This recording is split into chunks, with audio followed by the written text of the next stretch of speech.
I don't think so. I think there's still a long way to go. These retailers don't want to discuss this, right? And they are, of course, taking sales away from the specific unit. So I think there's a long way to go before we agree with tenants on a new form of capturing this.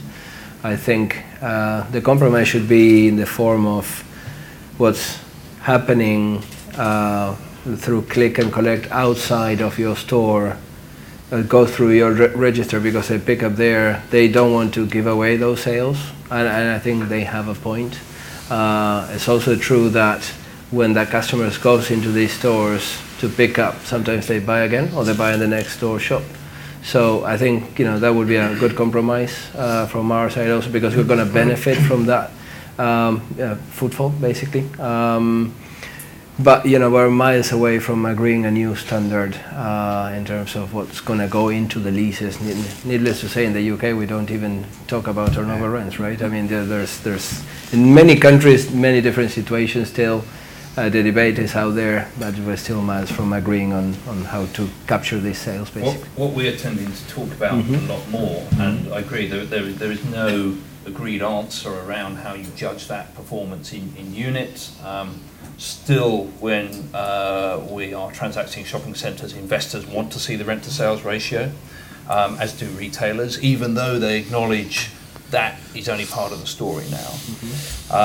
But much more talk about footfall, so I don't know whether you've picked up on that as well. A lot of the discussion about benchmarking shopping centres perhaps within a country is just what is the footfall and what is the progression of that footfall, and that's become an important part of the health check. Absolutely, yeah. I think the whole big data story becomes really important here in terms of how we start to count that footfall, and not just simply footfall but also the conversion rates as well. And I know that ICSC is working on a project on that subject at the moment, and looking at how you might convert some of this data that we're starting to capture either through sort of standard footfall counting methods, or starting to capture the data from people's mobile phones, because you can start to work out where they are and even which shops they're going into. So I think that's a really big topic for the retail sector going forward. And ICC is working on it. So even after this meeting, I will participate in a meeting specifically about that.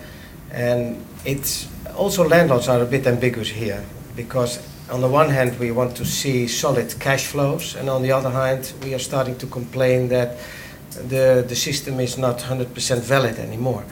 On the other side, the retailers, they need to understand that from a landlord perspective, we can bring a horse to a pool, but we cannot make him drink. So we can organize footfall, but we cannot force customers to shop specifically in their shop.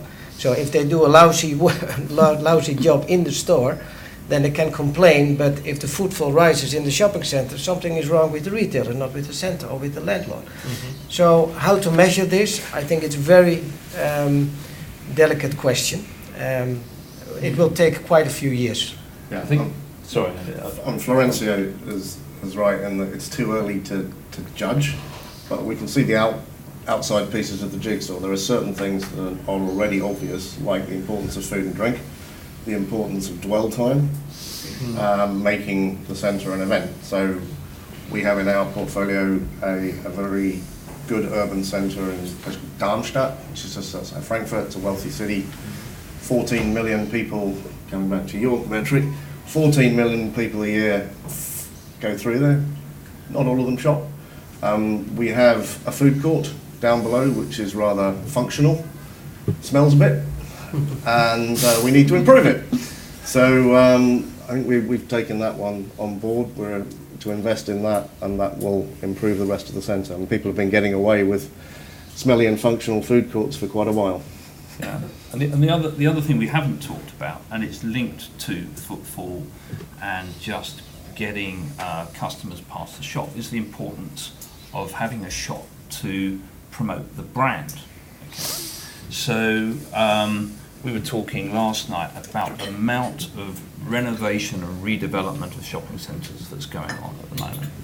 And a lot of the hard cash that's being spent on renovating shopping centres is not so much going into the MAL and the lighting and the ceilings. It's actually going into improving the units, how they look, nice double height glazing, maximising the opportunities for the retailer to show you the brand and to create a very exciting environment. And you know, Dimitri's going to come up with some counter arguments in a minute, but I think that is absolutely crucial. If you walked around Ruhr Park shopping centre, which is Germany's biggest shopping centre, which is halfway through refurbishment at the moment, big programme, and the units that they've created, same retailers, but in different units, fantastic. And that's where the money's going. And you can see how the retailers are buying into how that unit is going to promote their brand with the footfall that that centre